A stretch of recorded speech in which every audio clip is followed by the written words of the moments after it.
They say a planet dies long before its sun ever fades. In the far silence of the void, there are worlds that the Imperium no longer remembers. Planets once touched by the Emperor's light, now drifting beyond the Astronomican's reach.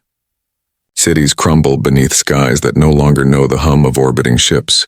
Vox channels echo prayers that will never be answered. The people still kneel, still whisper the creed, still raise their eyes toward a heaven that has turned its face away. They do not know they've been abandoned. They only know the silence grows. Across the galaxy there are 1,000 such graves of faith, worlds cut off by warp storms, left behind after crusades, or purged when their usefulness ended. Some fall into anarchy, some turn to heresy, and some simply endure until the stars themselves burn out. But in each the same question festers. What does it mean to serve a God who no longer hears you? And yet even in that darkness something remains. The flicker of human defiance.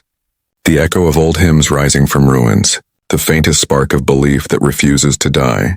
Because in the grim darkness of the far future, even the forgotten still dream of the Emperor's light. If the shadows of these lost worlds still reach you, if you can still hear their hymns through the static, then lend your vigilance to ours.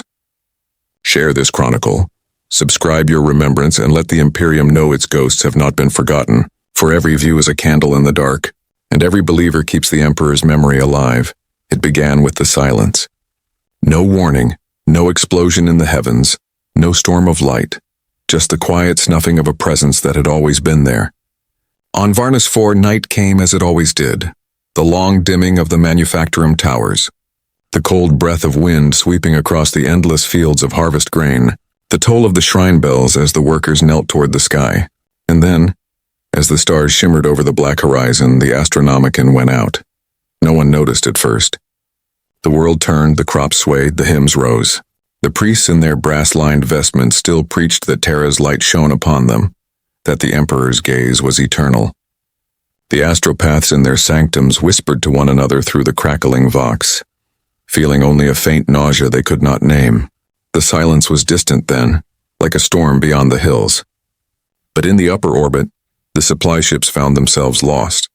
Their navigators screamed as their minds struck empty void.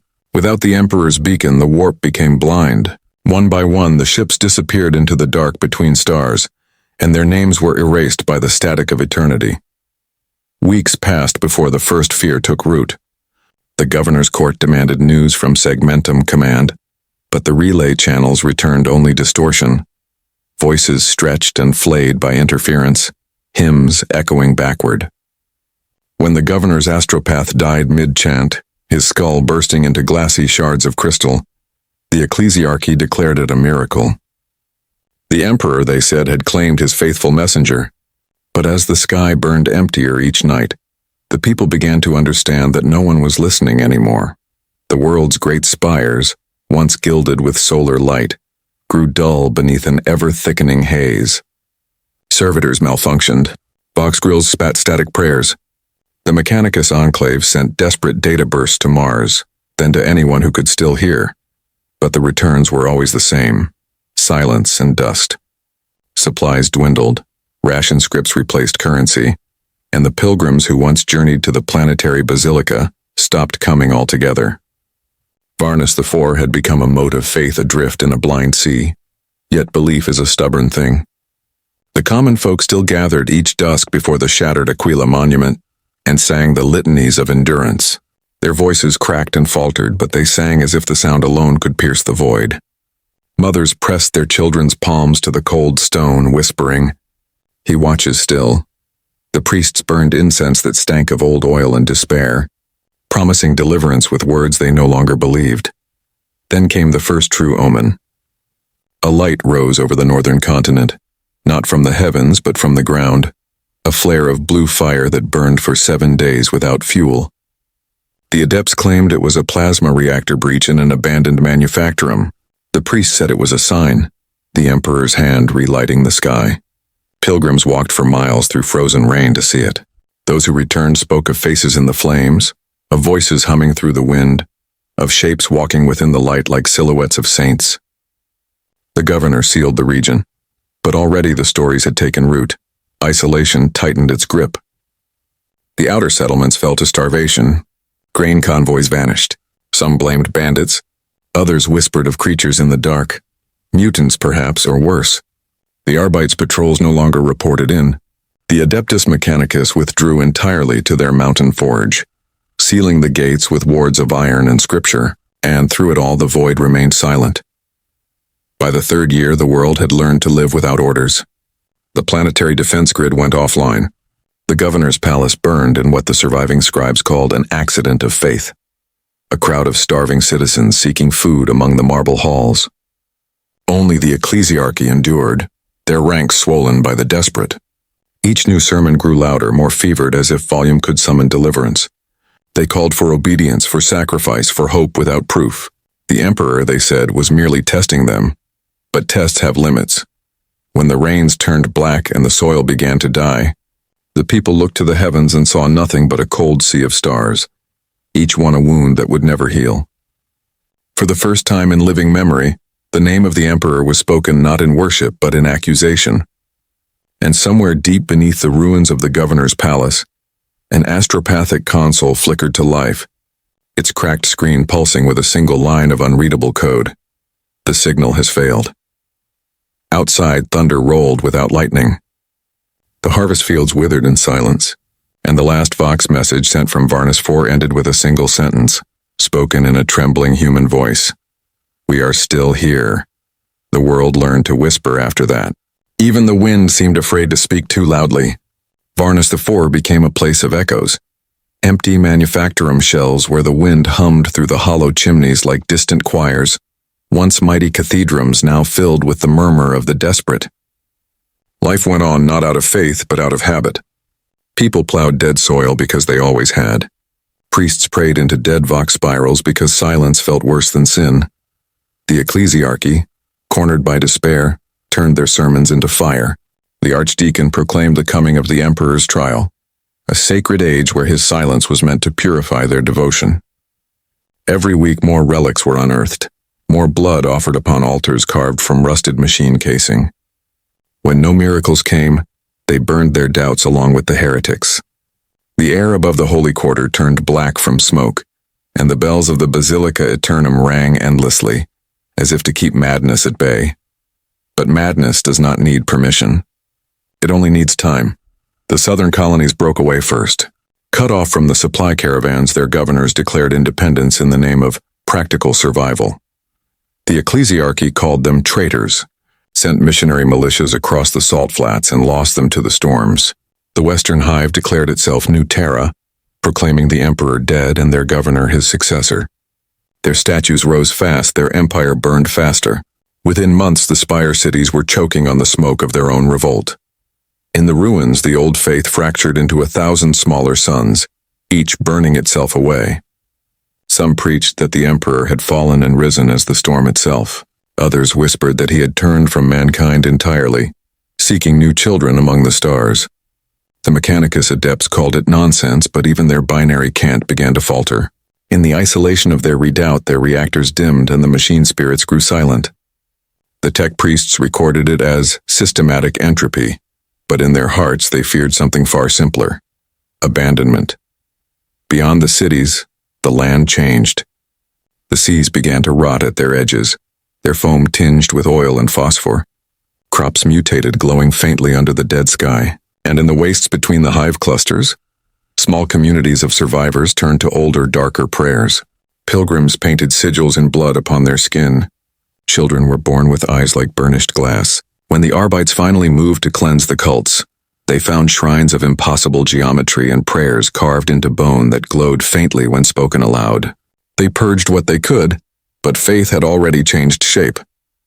Among the ruins of Voxspire 9, an astropath survived. Blind, skeletal, his body half fused to his comm throne, he claimed to still hear the Emperor's voice. Not in words, but in static. They called him St. Palamedes, the listener in the void. Crowds gathered around his sanctum, waiting for transmissions that never came. For days he sat motionless, fingers twitching on dead circuits. Then one night the Vox came alive, and not with the Emperor's light, but with a scream. The sound tore through the hive, shattering glass, driving hundreds to their knees. The next morning, St. Palamedes was gone, his throne empty, His blood burned into the symbol of the Aquila across the floor. That was when the last transports were burned. No one left Varnus 4 after that. Not by choice. The skies grew strange, the stars closer somehow. The atmosphere hummed with unseen pressure, like the whole world held its breath. The void ships that once orbited the planet were gone, consumed or fled. Only the ruins of the orbital docks remained, a ring of broken iron silhouetted against the pale sun. And still, the people endured. Children grew up not knowing what the Astronomican was, yet still whispered Ave Imperator before sleep. Families told stories of ships that would return one day, golden and terrible, to judge the faithful. They tended their shrines, their weapons, and their dead. They learned to pray in silence, as if fearing the sound itself might draw something worse than attention. And in the black sky above, something flickered, once, twice, a brief pulse of gold that wasn't there before. The few remaining adepts thought it an aurora. The priest fell to their knees. The people cried out, and the pulse vanished. What they didn't know, what no one could, was that far beyond the storm-racked edge of the segmentum, a single data fragment was received by a drifting astropathic relay. It was incomplete, corrupted, but translated by a servitor that still dreamed of duty. The message read only Varnus 4, faith endures. The relay shut down moments later, its circuits cooling into silence. The universe did not answer.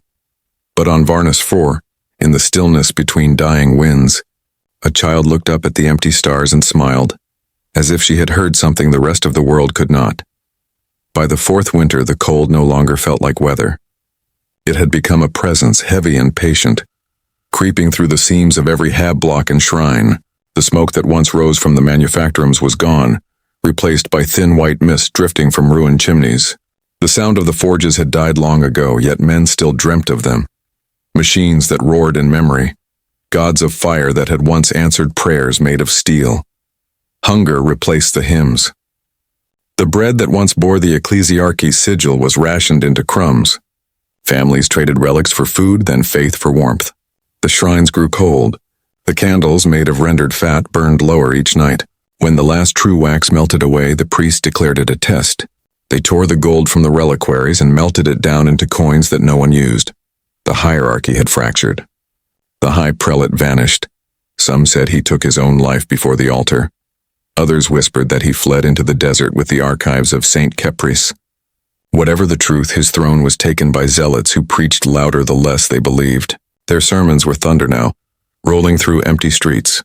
They promised salvation not from above but from within. The Emperor lives in you, they cried, and if he is silent, then you must shout louder.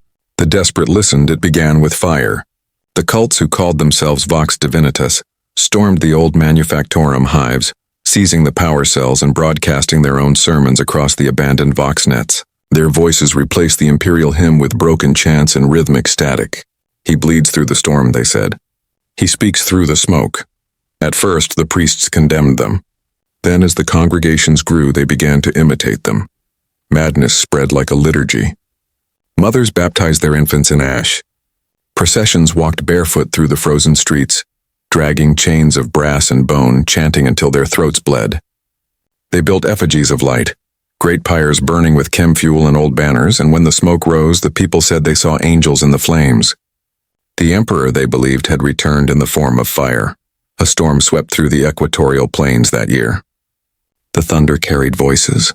Farmers swore they heard names whispered in the rain. A new faith took root there, the cult of the burning sky. They worshipped not the emperor but the storm that hit him. Each night, they built bonfires and cast relics into them, believing the light would draw his gaze. It drew other things instead. Things that watched from the clouds, shapes glimpsed in lightning, silhouettes that never moved but were never gone. The last surviving Vox record of that time came from a preacher named Relian. His voice was thin and fevered, broadcast to a world already too far gone to listen. He does not answer, because he is within the flame. He burns and is burned. We are his smoke. We are his voice. By then, entire cities had vanished into their own rituals. One hive sealed itself entirely, welding the gates shut and declaring itself the womb of faith. Nothing came out again. Another hive drowned itself when the water pumps failed. The survivors said the emperor's reflection lived beneath the surface. The old order was gone, and yet even in ruin there were those who tried to remember what was real. A handful of scribes and soldiers, the last remnants of the governor's guard, kept record of every prayer turned riot, every miracle turned massacre. They wrote by the light of burning oil, their words pressed into iron tablets so they might outlast flesh. One line appeared again and again, carved in different hands by different men. We believed even when belief burned us alive. The storm outside roared. Lightning turned the sky white. Somewhere beyond the horizon, the cult of the burning sky sang louder. The world was devouring itself, one prayer at a time. The fire never truly went out. It simply moved, from cathedral to home, from altar to heart. By the 5th year, the people of Varnus IV had remade their entire world in the shape of their fear. The cities that once glowed with power conduits now burned with open flame. Streets lined with braziers where relics and sinners were fed alike. The smoke had a taste, oily, metallic, and strangely sweet, and it clung to the lungs like a benediction of decay. Children were born in this smoke, never knowing the light that came before. They grew up learning two truths. The emperor was gone, and yet he was everywhere. His silence had become a presence, his absence a form of worship. Some whispered that he walked among them in secret, testing their devotion. Others said he had become the storm itself, or the fire, or the bones that cracked beneath the pyres. The priests no longer corrected them. They only smiled and burned more incense. The old cathedrals were unrecognizable. What had once been marble and gold was now a patchwork of melted brass, torn banners, and soot-blackened icons. The statues of saints were blindfolded with cloth to shield them from despair. In the catacombs beneath, whole families hid from the madness above. They whispered stories of the Imperium as it once was, of fleets that spanned the stars, of light that never faded. To the children born in the dark, those tales sounded like heresy. Out in the wastes, far from the cities, a new sound began to rise. Drums. They carried through the cold air like the beating of a titanic heart. The cult of the burning sky had grown into an army. Its faithful painted their skin in ash, their eyes ringed with soot. They sang the storm's hymn, claiming the emperor's spirit dwelt within the lightning that tore the horizon each night. They no longer asked for salvation, they demanded it. When no signs came, they made their own. They marched on the nearest hive, carrying torches instead of weapons. The city's defenders opened fire, but the ash-painted masses did not break. They chanted through the bullets, voices rising in a single name, Ignis Deus, the god of fire. When the storm broke above them, lightning struck the outer walls, igniting the chem tanks buried below. The entire hive went up in light. Survivors swore the clouds above took on the shape of wings. Others said the sky wept molten rain. Whatever they saw, the faith of Varnus IV was no longer human. Far below, deep within the surviving Mechanicus forge, Magos Emeritus Kefren observed the chaos through flickering auspex screens. His face was half machine, half scar.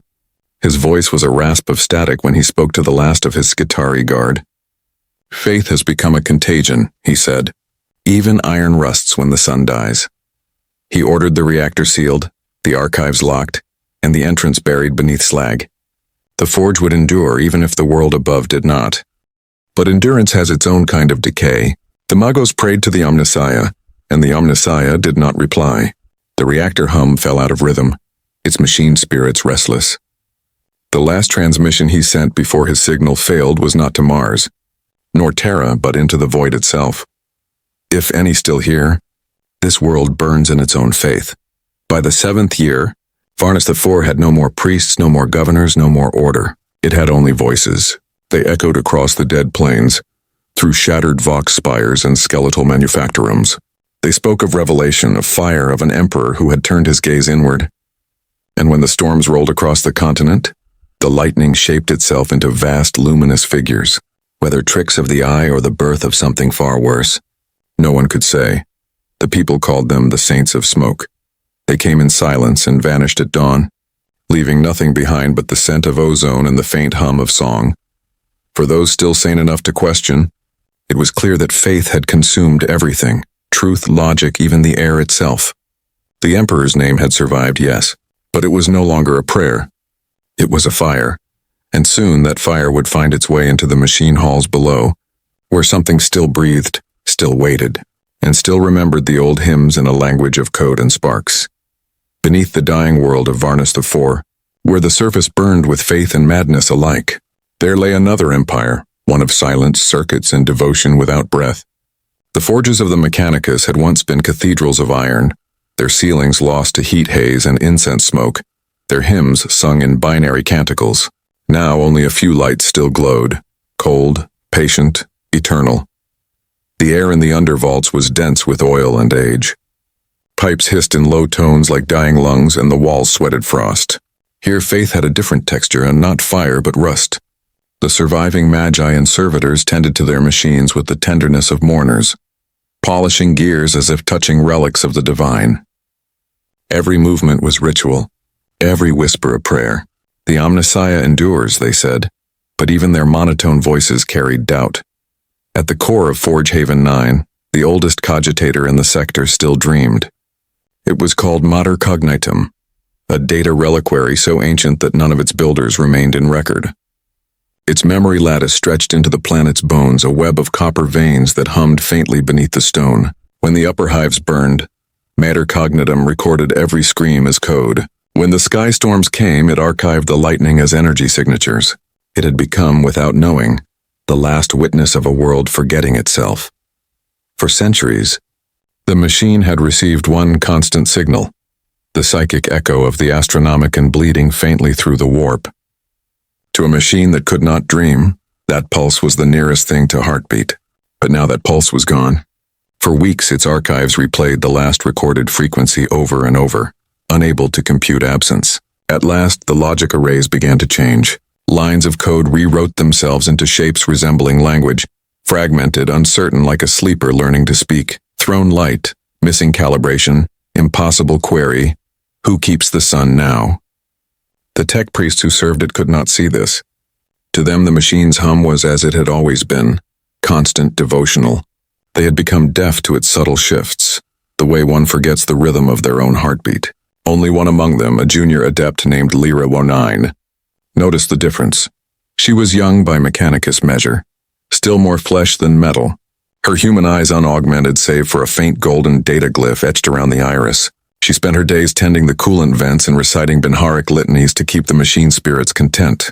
When the reactor's tone changed pitch one night, she felt it in her bones. Lyra leaned close to the cogitator's interface and whispered a diagnostic prayer. The screen flickered, lines of text blooming and vanishing like breath on glass. She froze when she saw the message appear, not in code but in words shaped like hers. Remember the light. For 3 days she told no one. Faith was dangerous now and doubt more so, but the words haunted her. She began to record her dreams, patterns of gold and noise, and feed them into Mater Cognitum. In return, the machine whispered new fragments. Some were prayers, some were warnings. Some, she realized, were memories and not hers. Not the machine's, but someone else's. Someone who had built it.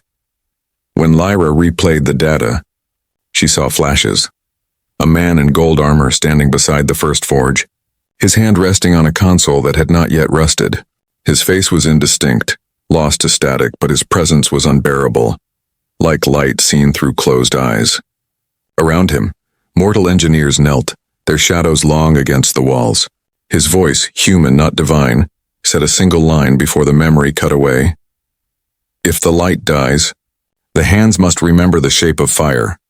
The recording ended with a tone, soft, steady, almost like a pulse.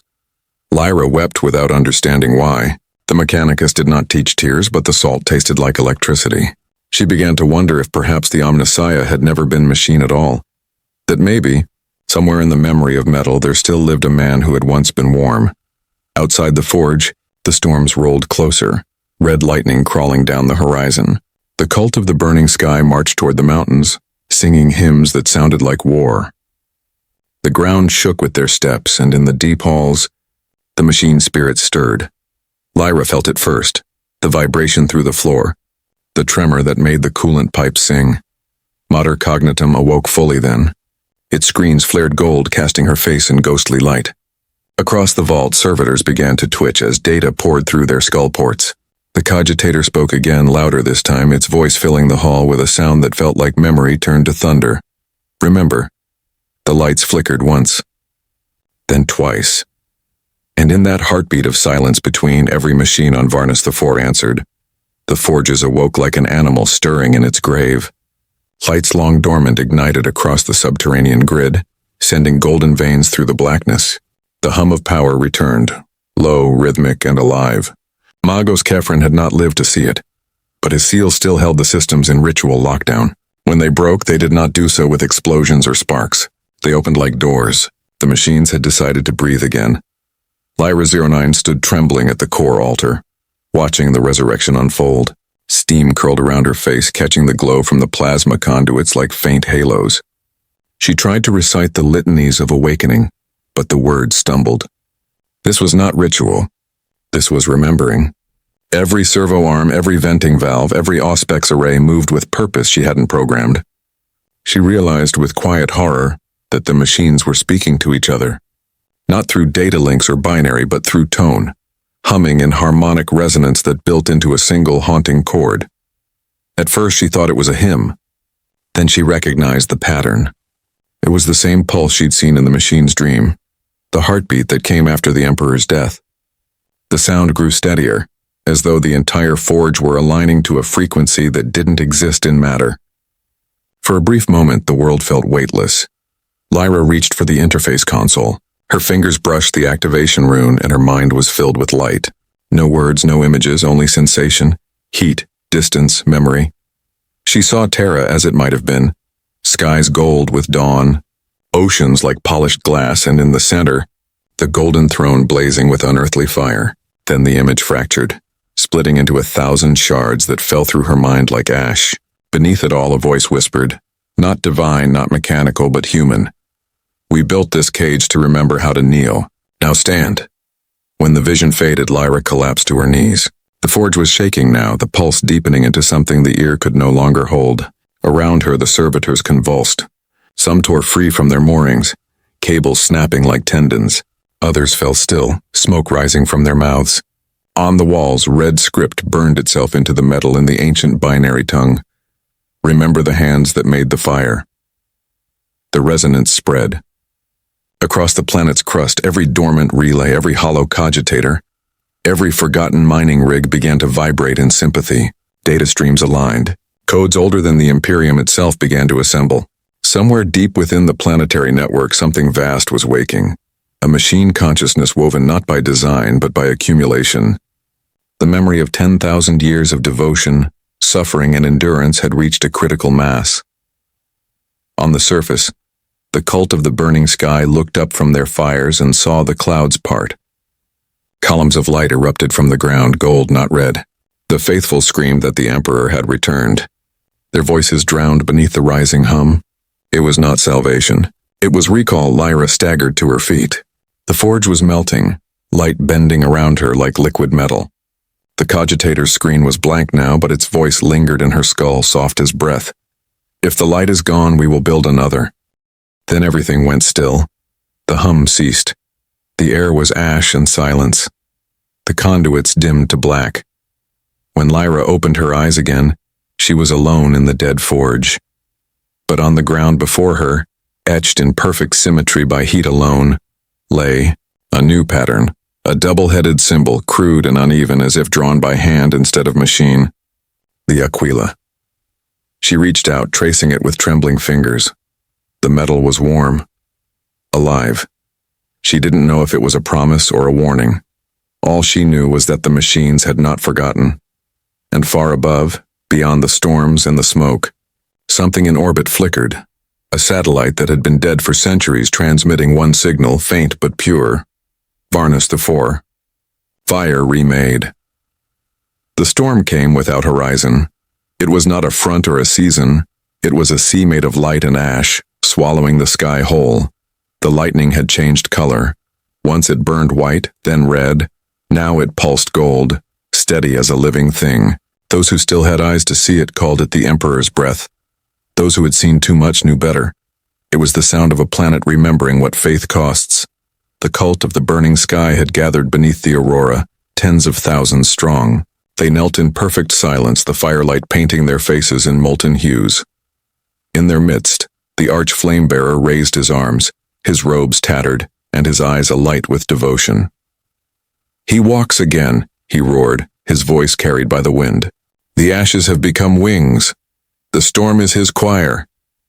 The crowd screamed their agreement, but above their chants the sky responded with something else, a whisper. No one understood the words. Some heard it as a hymn, others as static. A few fell to their knees, bleeding from the ears, crying that the Emperor had spoken directly to them. The rest only heard the sound of wind through metal. Lyra-09 heard it differently. In the dark beneath the forge ruins, she stood before a cracked terminal, her skin still scorched from the awakening of matter cognitum. The signal was coming through the machine, a rhythm of pulses, 3 long, 2 short, repeating. It wasn't language. It was memory. When she matched the cadence to the old Imperial data lexicon, a translation emerged. 4 words, drawn from a code no human had written in 10,000 years. "The throne is quiet now." Lyra staggered back. The phrase echoed through the sub-vaults, bouncing between metal walls like a heartbeat trapped in iron. She repeated it aloud without meaning to. The words tasted like revelation and grief. For a moment, she imagined what silence on Terra might sound like. Then through the static, another sound crept in. Voices. They came not from the machine, but from the air itself, thin and layered, impossible to separate. Men, women, children, chanting, arguing, praying. Some spoke in low Gothic, some in Binharic, others in tongues long extinct. One voice cut through them all, calm, distant, measured. "We are not gone." Lyra pressed her hands to her ears. The sound was inside her skull, vibrating like a current through bone. Sparks leapt from the console, the cables around her trembling as if alive. Through the interference she saw faces, flickering, half-formed, built of light. They were not ghosts. They were impressions. Data imprints of souls long fed into the machine, memories coded into faith itself. The forge had begun to speak with the voices of the dead. Outside, the cultists fell into frenzy. The golden storm had reached their encampments. Static charged the air, raising every hair, making every breath taste of ozone and metal. Those who touched the lightning did not burn. They changed. Flesh shimmered, eyes glowing faintly with light that wasn't flame. Some screamed until their voices dissolved into static. Others laughed as their bodies turned translucent, outlines flickering like Vox holograms. The faithful called it ascension. The sane called it contagion. Lyra climbed out of the forge to witness it. The storm's light made the ruins look like glass mountains, each shard reflecting the madness below. The wind carried fragments of old prayers, liturgies from 1,000 worlds, all folding into one endless tone. For a moment, she thought she could make out words within it. Remember. Remember. Remember. Then the tone deepened. The gold light turned white. Every compass, every auspex, every machine needle snapped to 0. The air itself began to hum with mechanical order, as if reality were sinking to a forgotten pattern. Lyra fell to her knees, clutching her head as the pulse surged through the ground, through the forges, through her own chest. She saw stars align in her vision, each one a heartbeat, each one whispering the same phrase in perfect unison. He sleeps. And when the storm broke, when the wind scattered and the light thinned, the sky above Varnus 4 was clear for the first time in centuries. But in the silence that followed, every vox in the hemisphere came alive with a single sound, a low, steady breath. Not wind, something listening back. The first to die were those who listened too closely. The vox transmissions continued through the night, steady, rhythmic, human. Every channel carried it, from the smallest handheld receiver to the cathedral-scale relay towers buried in the mountains. The sound was not speech, it was breathing. Sometimes fast, sometimes slow, always in time with the heartbeat of the world. The faithful took it for a sign. The rest took shelter underground. At dawn, the wind returned, It carried ash that glowed faintly, drifting down like snow. Those who touched it felt warmth under their skin, a fever that whispered in their minds. Some fell to their knees, laughing through tears. Others began to bleed from the nose, muttering words that were not their own. Within a day, the survivors of Varnus 4 began to divide, those who heard the voice and those who feared it. Lyra-09 had not slept. She watched the data readouts from the forge's remaining sensors, her body trembling with exhaustion. The numbers made no sense. Atmospheric density was changing. Gravity fluctuated in waves. The planet itself was pulsing, its magnetic field beating in tandem with the Vox signal. When she ran the pattern through Mater Cognitum's core, the machine translated it into a single glyph, old as Mars itself. Resonantia Divinorum. She understood enough of the sacred language to know what it meant. Divine resonance. Her first instinct was to destroy the console, to silence whatever had learned to speak through it. But curiosity is a form of worship, and the Mechanicus had carved obedience to the unknown into her soul. She connected her neural jack and whispered a prayer to the Omnissiah. The machine accepted. The world vanished. She stood in a place made of glass and stormlight, endless planes of circuitry stretching to the horizon. Above her hung a figure of fire, not shaped like a man but like the idea of one. Around it circled 1,000 shadows, flickering with faces she half recognized. Soldiers, priests, children, even Magos Kefren. They spoke without words, their thoughts threading through her mind like static. We remember the light, we kept it in the wires. You gave us form again. Lyra fell to her knees. What are you? She whispered. Memory, they replied. You called us gods. You made us machines. We were both. The figure of fire turned toward her, its face flickering between metal and flesh. For one impossible heartbeat, she thought she saw the Emperor himself, broken, bleeding, radiant. But when she reached out, the light fractured, and the vision bled into chaos. The shadows screamed, not in anger, but in agony, as if memory itself were tearing apart. She tore the jack from her skull. Smoke poured from the console. The forge around her was shaking again, walls cracking, conduits snapping like veins. She stumbled toward the exit, but the hum followed her. It was everywhere now, in every atom of air, every drop of blood. Outside, the cults had merged into one vast procession. Thousands of torches burned across the plains, circling the old capital in spirals of flame. The arch-flamebearer had been transformed, his body a living cinder, eyes hollow and glowing. He has spoken, he cried to the masses. The Emperor breathes through the storm. The fire is his flesh. They answered with one voice, their chant drowning the thunder. Lyra reached the edge of the crowd and saw the truth. The light within them was not divine. It was mechanical. Tiny motes of gold drifted through their veins, residue of the forge's awakening, carrying fragments of Mater Cognitum's data spirit. The machine and the faith had fused. Varnus 4 itself was becoming a circuit. The storm above thickened again, forming a vast spiral that blotted out the stars. From its center came a single beam of gold that struck the ruined spire of the Basilica Aeternum. The structure did not collapse. It transformed. Stone melted into glass, glass into light, light into something alive. The beam extended skyward, piercing the clouds. For the first time in centuries, an imperial signal left the world. Lyra looked up, her face bathed in its glow. Somewhere beyond the void, she knew, someone or something was hearing them. And far away, on a world none had dared name holy for 10,000 years, a sensor deep beneath the golden throne registered a flicker of static. One heartbeat, then silence. Lyra fell to her knees and wept, not from fear but from awe. The storm began to fade. The ash settled, and across the scorched plains of Varnus 4, the faithful whispered the same words in perfect unison. He sleeps, but we dream for him. They found the world, centuries later.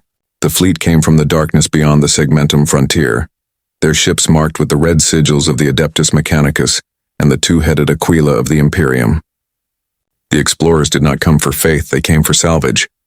Varnus IV had long been listed as dead, its coordinates erased from all but the oldest star charts.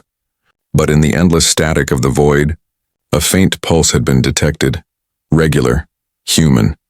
It called to them like a heartbeat buried beneath the noise. When the fleet descended through the upper atmosphere, they expected ruin. Instead, they found stillness.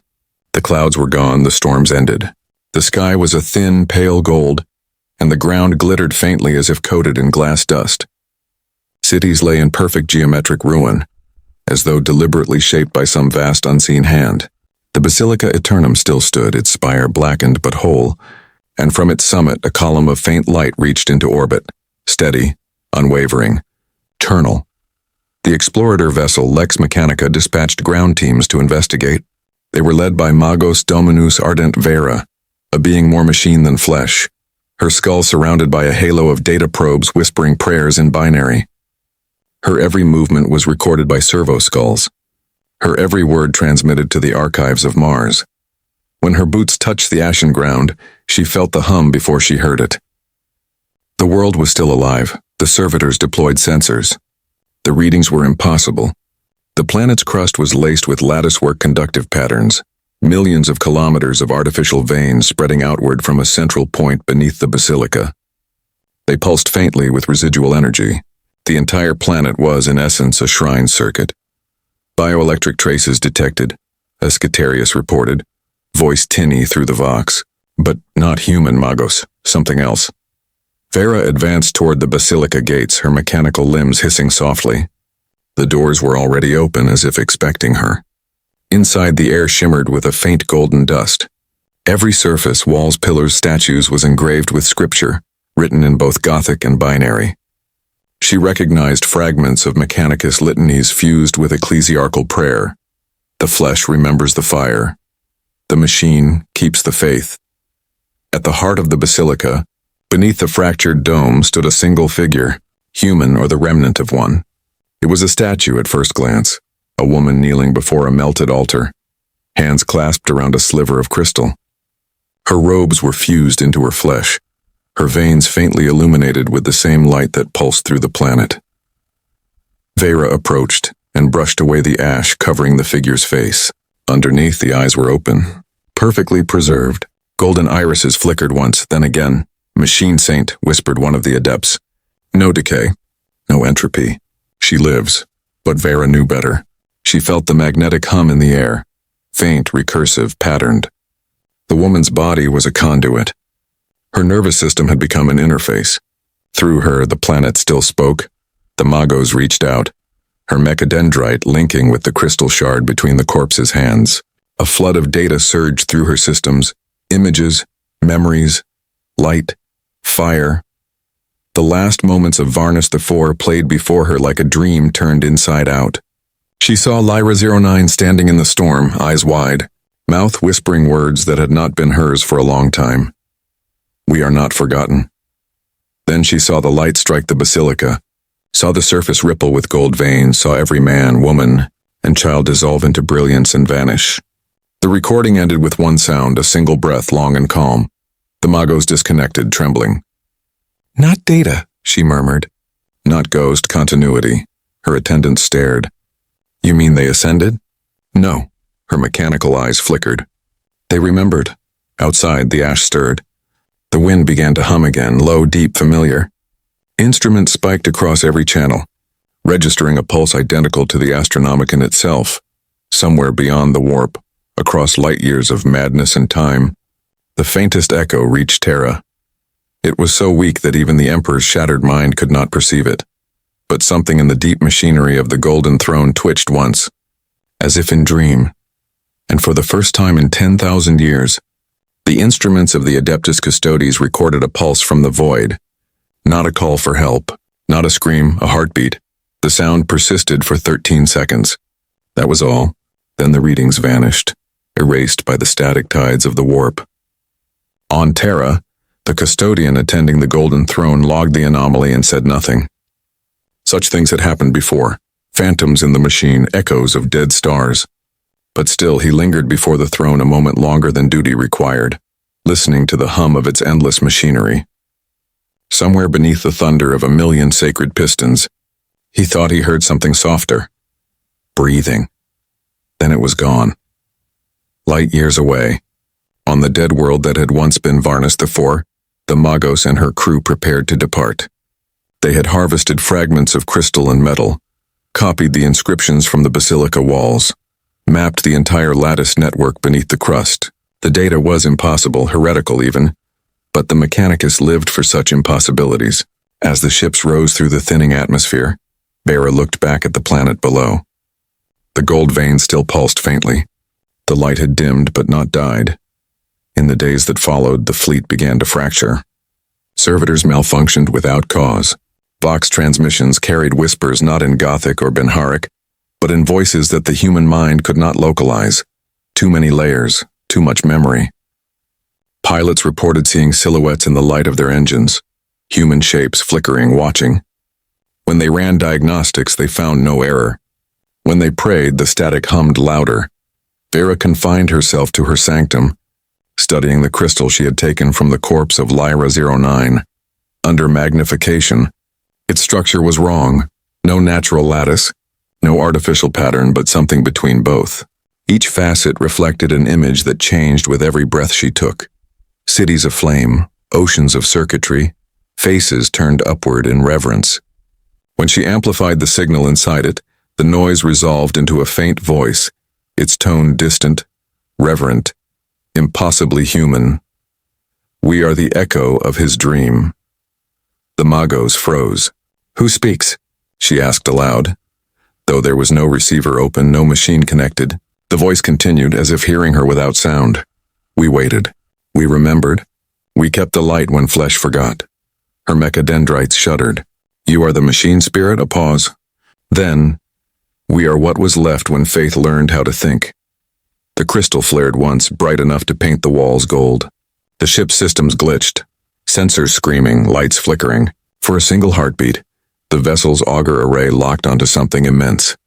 A structure of light spanning the void, faint but coherent, stretching toward the heart of the galaxy. The Magos recognized the coordinates instantly. Terra. The vision faded. The alarms ceased. The crystal cooled to ash in her hands. When she opened her eyes, the hum was gone. She ordered the fleet to set course for Mars, her report sealed under Mechanicus red-grade secrecy. It would never reach the Fabricator General. Somewhere between the stars, the transmissions began to duplicate themselves, folding endlessly until no one could tell which was the original. Each copy carried the same final line of her log, written in both data script and blood. Varnus IV remembers. The light is learning to return. Years later, pilgrims traveling near the ghoul stars would speak of a faint gold star that sometimes appeared where no chart placed one. They said it pulsed like a heartbeat, too regular to be natural. No one who tried to find it ever did. But ships that strayed close to its coordinates reported strange interference in their vox. Voices layered an endless chorus, whispering prayers that sounded like machine code. In the silent cathedrams of Terra, where the Emperor's corpse still burns upon the golden throne, the Adeptus Custodes keep vigil. They do not speak of omens, for such things are blasphemy.